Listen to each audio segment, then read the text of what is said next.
Welcome to The Lock Shop with Nielson and Hustler, powered by Coolbet Canada.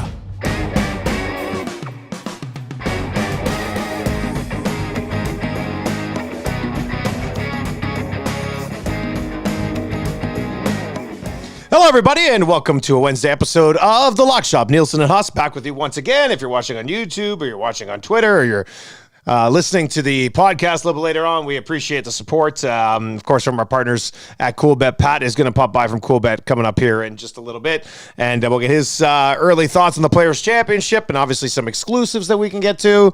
Hus, how you doing, buddy? How are things in Winnipeg? Well, my hockey team's driving me absolutely nuts. I can tell you that. Huge game tonight, though, against Minnesota. And if Calgary keeps winning after your declaration on the Nielsen show, you may be public enemy number one around here. I'm just saying. Well, listen, I've got an enemy now, too, because my lock shop play of the day yesterday was at Minnesota in regulation. And, who's Markstrom think he is, having his best game of the season when I'm getting on the Wild in regulation for the lock shop play of the day? 40 save shutout. I thought for sure. I think at one point in the third period, the shots were 10-1 in the third. I was like, oh, Minnesota's going to get one here for sure. They're winning this game 1-0 or 2-0 in regulation. And Markstrom just wouldn't allow it, buddy. It was pissed me off. I had a nice night last night, actually. We got the Leafs road win at plus money. We got the Coyotes plus money, home dog.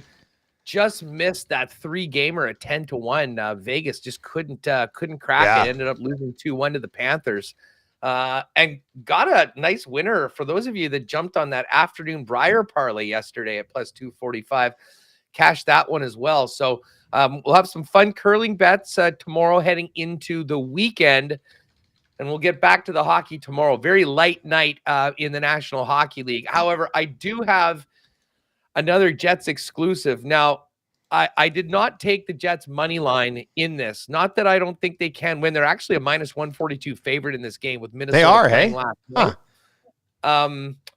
You govern yourself accordingly for that. Minnesota's had their way with Winnipeg so far this season in the 2 games, but they haven't played in a while. But I do have an exclusive, which I'll quickly mention. We went with the under 5.5 in the game. Nito Niederreiter, who's been awesome since he joined the Jets, scored his first goal, hit the post, playing on the top line, on the top power play. A goal from Niederreiter, a point from Morrissey in the under 5.5. I couldn't believe the number that the boys threw out for it, plus 1,300. So a 13-1 exclusive right there. Oh, boy. Under 5.5, goal for Niederreiter, assist or goal for Morrissey. So that's up there right now. Jets exclusive without the win, and hopefully they will win because of that, because seemingly when I put the Jets money line in an exclusive, that's the part that hasn't been coming through lately. We've got an 8-pack of picks coming up, 4 from each of us for the Players' Championship. We're going to whittle down, made another Make the Cut parlay, which cashed for us this past weekend. We'd like to hit that again, but we got Pat Gregoire from Coolbet popping on today. Patty, happy Wednesday, buddy. How you doing, man? Up, Pat. Oh, I think you're muted, Patty. Can you hear him, Hus? There we go. Yeah. Oh, you can hear him?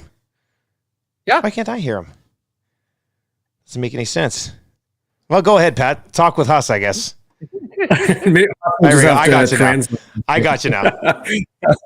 It's doing good up until that point, but Players Championship week, boys. This is huge week. Outside of the majors, this one is one of my favorites, and we got a lot of stuff you can sprinkle on at Coolbet, but I'm pumped to talk about it.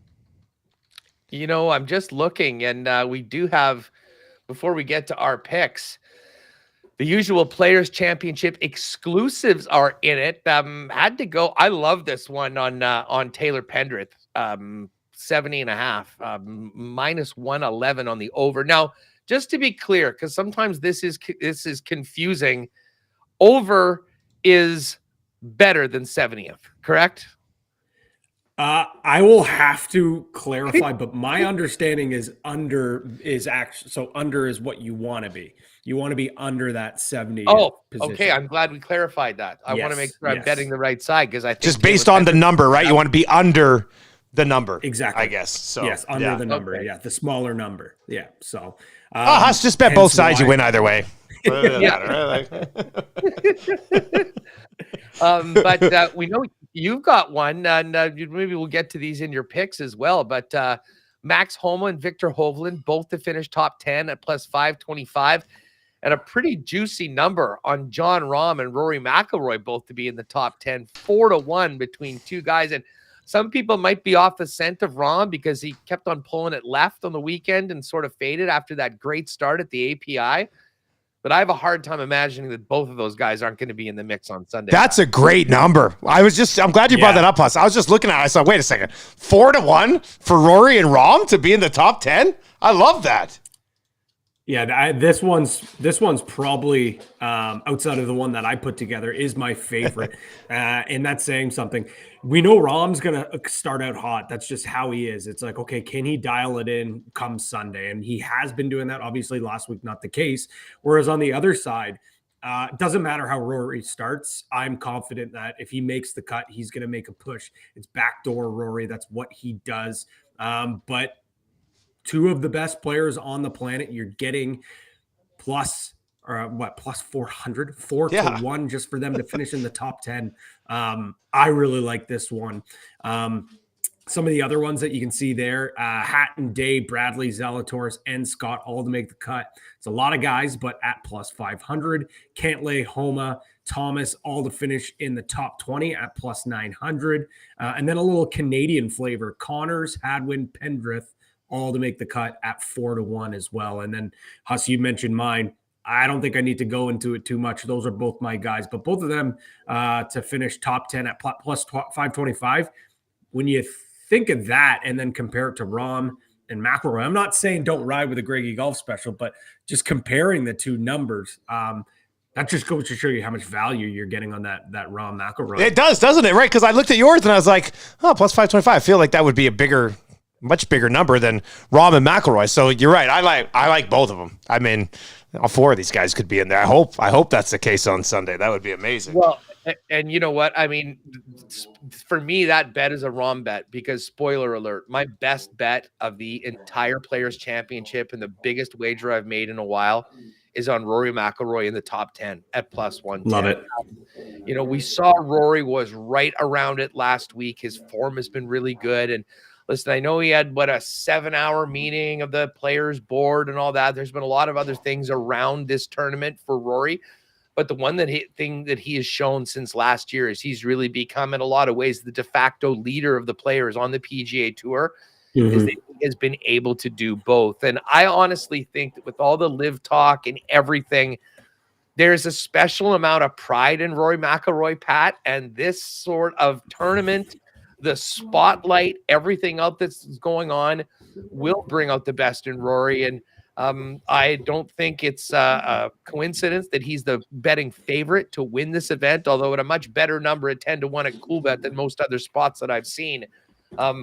But I would be stunned if Rory isn't right in the mix in the on the back nine. And I don't usually pick favorites, but it's pretty hard to ignore a 10-1 on Rory, a former Players Champion winner, with the form that he's got, even with one of the biggest and deepest fields that we're going to see in any tournament outside a major championship this year. Yeah, this does seem like a spot where he's going to rise to the occasion. And it kind of reminds me to the similar spot that we saw with him at the Open at St. Andrews. Obviously not as iconic and historic, but the magnitude of what's going on with golf. He was very vocal in his press conference yesterday. And the big thing for me as well is that this is just what Rory does. Like I mentioned it off the top, like if he doesn't have a great Thursday and an okay Friday, enough to get for him to cut, we've seen him storm back. He doesn't need to win. He just needs to finish in that top 10, but I think he's going to be sniffing around. And I really, really like that bet as well. It's just, Cam Smith being the defending champion, not being here, it kind of seems like an FU moment that Rory could stick to those live guys. Funny thing is, I did see an interview with Cam, and Cam lives in Jacksonville, right? He's like just a couple miles away from the from PGA National, and he goes, "Oh, I'll be watching it on TV. I kind of wouldn't mind going out to watch it, maybe walk the course, get in there, but I'm not too sure how that would go." That would be an all-time scene if Cam Smith was watching. is there in the gallery cheering on the guys today. There's got to be a serious case of FOMO in some of these events, right? Like, I mean, I know you've made a shitload of money. I get it. But it must hit home when you're like, damn, I'm not going to be there this week. Like, that sucks. It's TPC. It's TPC. Like, it's one of the best courses on tour. All the guys love playing this. It's as Hus said, the best field that we're going to get outside of any majors, because obviously some of those majors, the Cam Smiths and the DJs, those guys are going to be featured. So those fields are going to be even better. But this is the premier event. This is one of the most iconic, stages. That 17th hole, which maybe we'll get to in a little bit. There are some props for that as well. But this seems like, of course, if there's going to be one event that some of those guys are going to be missing out, this might be one of them. But I'm sure with all their millions and millions of dollars that they're getting from Live, they'll feel okay about it after. They'll live. They'll live. They'll be Exactly. all right. Look, so we've talked about the exclusives here, but you mentioned, I mean, there are so many different markets you can get on for a Players Championship. I'm curious, like, has golf betting got to the point where these props are hammered, Pat? Or is that something that people are still sort of diving into, and for the most part, they're still just picking winners and top tens? Well, I think the one market that we don't talk about on this show that does get bet quite a bit is the head-to-heads, whether it's for tournament or, round one, round two. Those are really popular bets. Of course, bigger events like the majors, like the Players here, some of those fun bets that we see, how many balls in the water at 17, will there be a hole-in-one, how many hole-in-ones on that hole? Those things are gaining more and more popularity, but we are seeing more of those side bets, as you will, start to get a lot more popularity. But yeah, if I had to say, it is obviously the outrights, the top fives, top tens, all of those natures. But again, the head-to-head is certainly something that a lot of people are like betting. And let's be honest, there's a lot of bettors that aren't quite patient enough to wait for an outright. So that's where the round one head-to-head bets seem to be really, really popular. Kind of gets you going for the rest of the weekend. A nice bet on Thursday might cash by the end of the day, and really start off your golf betting for the week. Well, I mean, just looking before we get to our picks, speaking of 17, I mean, an iconic hole. I love this. Number of balls in the water on the 17th hole for the tourney, 53.5. Over and under is a pick 'em on both sides, -118. And the highest score on the 17th hole by any player, 7.5. Will there be an 8 in the tourney? Card a snowman on 17. A snowman. And a hole-in-one on the 17th hole, +160. I mean, listen, the hole-in-one's always a fun bet to make. And the highest score, both the highest score and the number of balls in the water, I would suggest people pay attention to what the forecast is going to look like. Because obviously, if the wind's down, these guys are going to probably find the green more often than not. But if we do have some tricky conditions and the wind does get up, that exponentially, I think, increases the potential of the overs hitting on those two props. While we're on some of these unique bets, just keep in mind, we have our exclusives that you can go in there, but there also are some of these other bets. So as Hus was reading those out, make sure you go to the Players Championship tab. You can go to props. You'll still get your cut, head-to-head groups, and then winner. Winning nationality, always something that we offer. Right now, USA -154, rest of the world at +500, and a European at +200. So certainly US heavy favorite with guys like Scheffler, Homa, Thomas, Morikawa, the list goes on.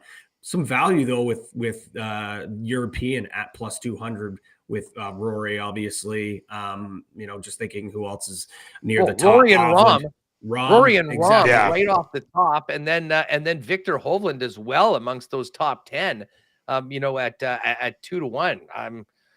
Vic looked good last week, although he didn't have a great Sunday. But I mean, all three of those guys have been amongst the top players in the world heading into this event. And I mean, the other guys have done it before. Although Rahm hasn't won this, he actually hasn't been great historically at this event. Did have one run 1 year. But Vic, I mean, is a guy that we're expecting to see hold up some trophies in the very, very near future. And, considering he's one of the new faces of the PGA Tour, wouldn't be surprised to see him sniffing around and maybe holding up the gold trophy at the end of it all. Yeah, that's why I had him on my Greggy's Golf exclusive. Before I get to my best bets, I will be sprinkling him as well. I had him last week. Some just terrible shots down the stretch. But it feels like he's almost there. He's getting there. He's getting closer. But on these special bets, we already talked about the McIlroy Rahm top 10. Well, here's another bet that I love. The Big Three, it's called. McIlroy, Rahm, and Scheffler versus the field. So you get the big three, any of those three guys to win at plus 285. The field is minus 357. So you're obviously not laying that juice, but arguably the three best players on the planet. Anytime you get good plus money on the best players in the world in any sort of thing, I think it's not bad. It's not bad play. Yeah, it's the top three, right? And of course, could I see another guy come in, a Thomas, Morikawa, Homan? Yeah, for sure. But the value at 285 for one of those three guys to win certainly just piques my interest for sure. What else are you hitting for the tourney? Well, my two favorite outrights, Max Homa. I don't think I really need to go into it too much. I'm all aboard Don't worry, the Homa train. I will. Exactly. So Hatton is the other one I like at 40 to 1. Best number I've seen on the market for sure. And we talk about recent form.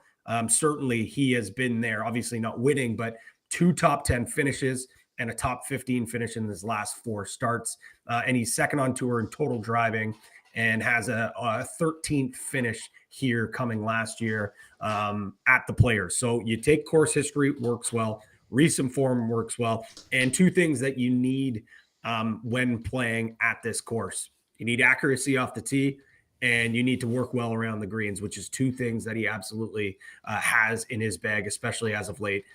And the number 40 to 1, I couldn't say no. So I'm putting Hatton on my card. And then Victor Hovland, who I mentioned as well. Those are, I would say, my top 3 outright bets right now. Well, we're going to talk about a few more of those guys coming up here right away. So, Patty, enjoy the tournament, buddy, and we'll catch up next week, all right? Hey, Pat, just before you go, a quick question on how things are going to work on CoolBet throughout the tourney. Will there be adjusted odds after each round? Like if we want to go there, for instance, after Friday night and see where things are at, will there be other markets continuing through the tournament for such a big event? Yeah, so we won't have our usual live bet offering that we have for a major, but because this is an elevated event, it's the 5th major, if you will. We are going to be having updated odds for some outrights and possibly for some others. So keep your eyes peeled to our social. We'll be pumping out all the updated odds when it comes to the Players' Championship. Perfect. Talk to you later, buddy.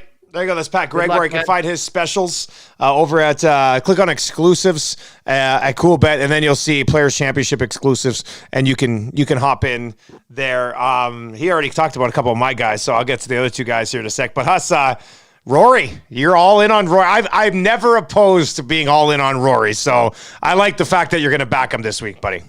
Yeah, and you know what? I mean, before in other events, I mean, I guess maybe in a major or 2, I may have sprinkled on Rory before, but I really hadn't in the past. But I just have a feeling right now that Rory makes a big statement this weekend, playing some of his best golf, winning a massive check, and reminding the guys that left to the Live Tour that there's still a lot of money to be made in the PGA Tour if you back it up on the course. And, I mean, at 10 to 1, like if this number was 7 or 8, I probably would have had a tough time to do it. But with a great field, even a favorite playing the way Rory McIlroy is still at 10 to 1.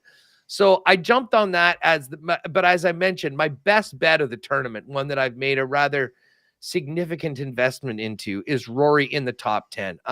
Rory's going to be there on Sunday. I think Rory will be in the mix. He's come up short a few times. That'll be fine. If we're betting top 5s or top 10s, I really do think he'll be there, but I wasn't going to miss him at 10 to 1 on this tournament. And then, as I mentioned, plus 110 on the top 5. My next pick is Justin Thomas, and I've been kind of riding with JT over the course of the last month. And, you know, he's done so many things well and then just had a few things that have fallen apart. I mean, he basically, I guess, is the de facto defending champion at this event for winning it 2 years ago, because as we mentioned, Cam Smith isn't here. So, you know, getting him into the 20s at 22-1 of the players in that group, he's the guy that I just feel is due to get back into the winner's circle. This is a place where he has absolutely had a lot of success in the past, and he has been very competitive in his recent starts. So I like Justin Thomas at 22-1. You know, and then I wanted to add a couple other guys to the card from some bigger numbers. And one guy really stuck out to me, and it's Shane Lowry. And Shane Lowry's already been in the mix so far this year. And when you look back at his last few Players' Championships, he has always been there on Sunday afternoon. I think he was T13 last year, was 8th the year before.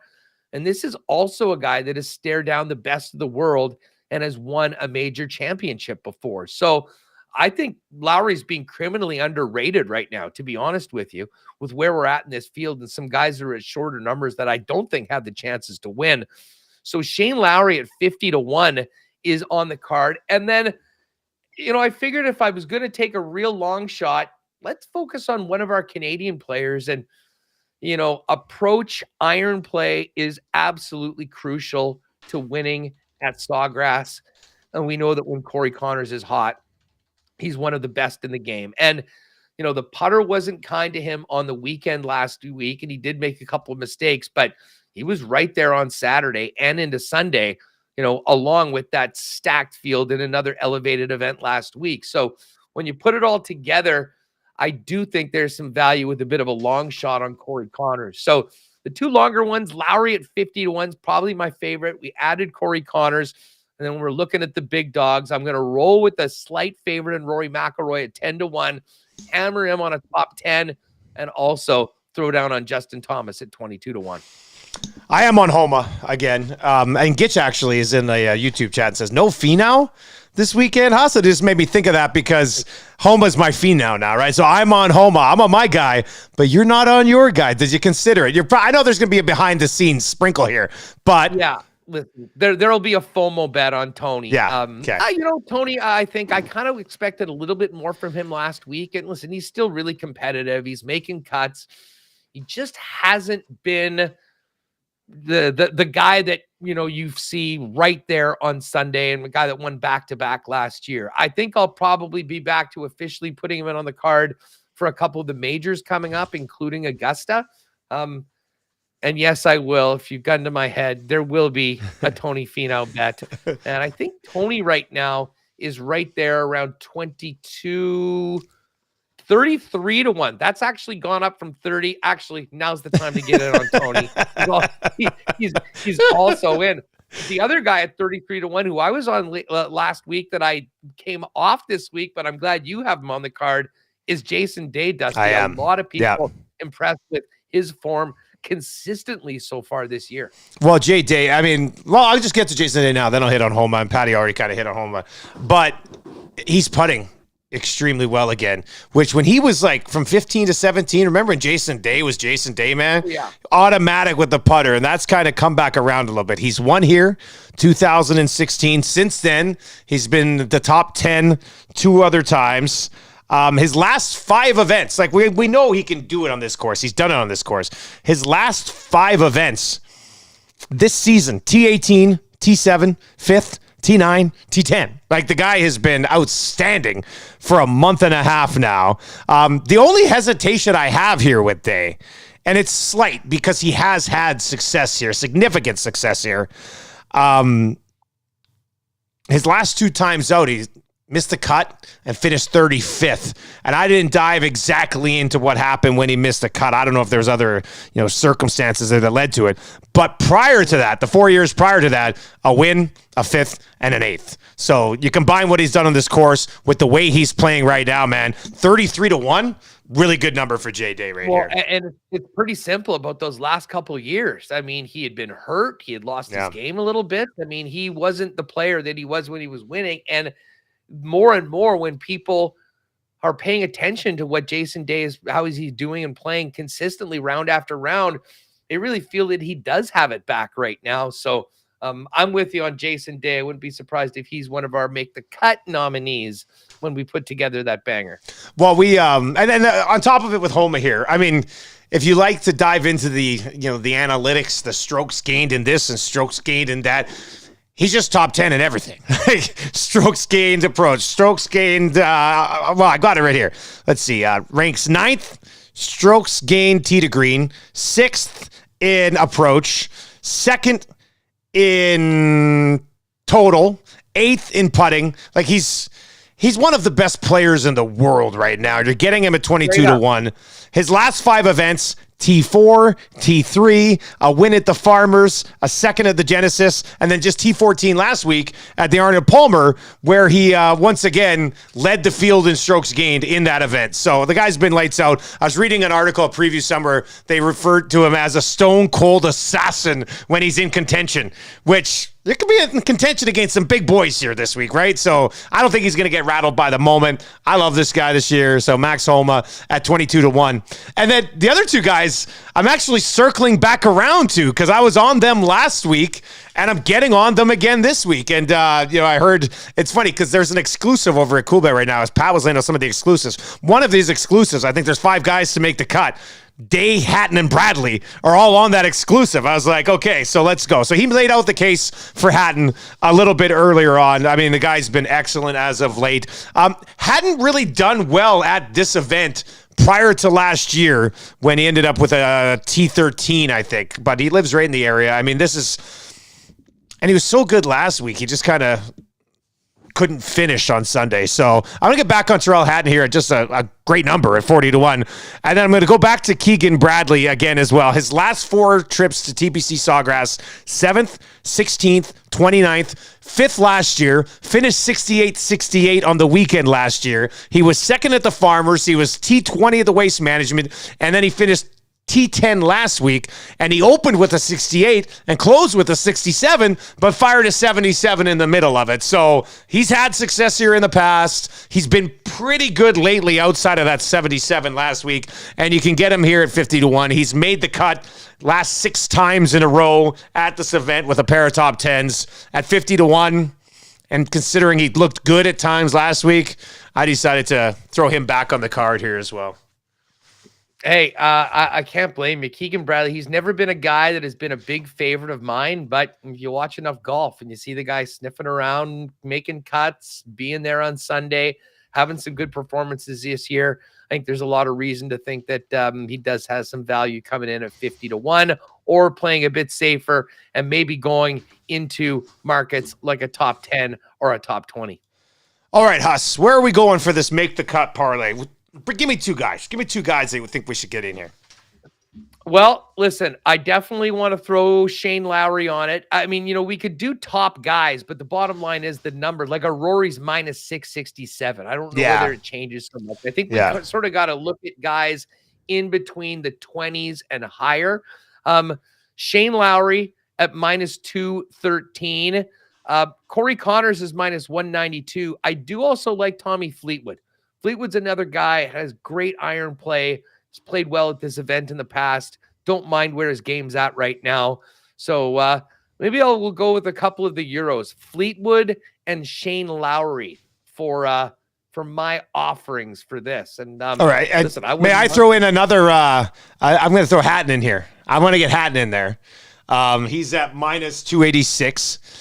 And then should we throw J-Day in here? I know it'd be a little bit bigger number. If you like that, we can do that, or we can come up with something else. Yeah. Yeah. No, okay. Jason Day, absolutely. Yeah. Jason Day's fine on that. And do we want to keep it to 4? Doesn't matter. Who else you want to throw in there? Well, I was going to say, if we want a bit of Canadian content, we could put in Corey Connors as well. Yeah, we can do that. Let's do that. So it'd be Day, Hatton, Connors, Lowry, and Fleetwood. Yes. All right. Patty, if you're still watching, that's what we're looking at. Day, Hatton, Connors, Fleetwood, and Lowry for our Make the Cut parlay. And I'll text them just in case. But I like that. That's good. Yeah, and we'll Nice throw to that have a up little if Canadian you're, flavor in there, right? So if you're listening to the pod later. I'm sure that'll be already up at the Cool Bet exclusives. If you are watching with us live, probably be up just a little bit later on in the afternoon. Just before we wrap up, I actually do have a couple other bets that I have made. This is a great tournament when it comes to plenty of options and plenty of markets. The two guys that we just mentioned, Jason Day, I do have a Jason Day bet, and that bet is to be the winner of Group C. And listen, we could go either way with this one because Tyrrell Hatton is in that group as well. But I really do like Jason Day. He's a slight favorite at plus 300. The other options are Hatton, Zalatoris, Sung J M, what a group, and Jordan Spieth. And I've also got one for Group D, which is Keegan Bradley, Keith Mitchell, Corey Connors, Ricky Fowler, and Sahith Theegala. Corey Connors is a plus 35. Wanted to have a little Corey action, so I do have Connors at plus 335. And then speaking of Connors and Lowry, two other bets on those guys when it comes to head-to-head tourney bets. I've got Corey Connors at minus 125 head-to-head against Ricky Fowler, and Lowry at minus 105 against Keith Mitchell.